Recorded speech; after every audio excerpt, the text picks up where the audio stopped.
আর্থিক কেলেঙ্কারির অভিযোগ থাকলে বাধ্যতামূলক অবসরে পাঠানো এবং ওএসডি করা ডিসিদের বিরুদ্ধে মামলা হবে, জানিয়েছেন জনপ্রশাসন সচিব মোখলেসুর রহমান। এছাড়া বঞ্চিত ৯ কর্মকর্তা পদোন্নতি পাচ্ছেন বলেও জানান তিনি।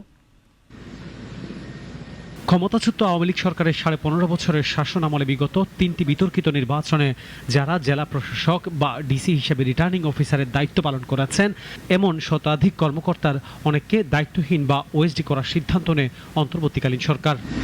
এ নিয়ে সচিবালয়ে জনপ্রশাসন সচিব বলেন, ২০২৪ সালের নির্বাচনে যেসব ডিসি রিটার্নিং কর্মকর্তার দায়িত্বে ছিলেন তাদের বিরুদ্ধে গোয়েন্দা সংস্থা কাজ করছে। জানান, বাধ্যতামূলক অবসর এবং ওএসডি করা জেলা প্রশাসকের বিরুদ্ধে আর্থিক কেলেঙ্কারির অভিযোগ থাকলে করা হবে মামলা। যারা এমন ধরনের হিনিয়াস অফেন্স করেছেন, ফাইন্যান্সিয়াল, আমাদের অনেক কলিগদের ব্যাপারে অনেক কথা বাজারে আছে, 4 কোটি 5 কোটি 20 কোটি এরকম আছে। এগুলো যদি আমরা বিভিন্ন সংস্থার মাধ্যমে এবং আমাদের নিজস্ব সিস্টেমের মাধ্যমে যদি দেখি যে সত্যি সত্যি ঘটনা আছে, শুধুমাত্র সেই কেসগুলো আমরা দুদকে পাঠাবো।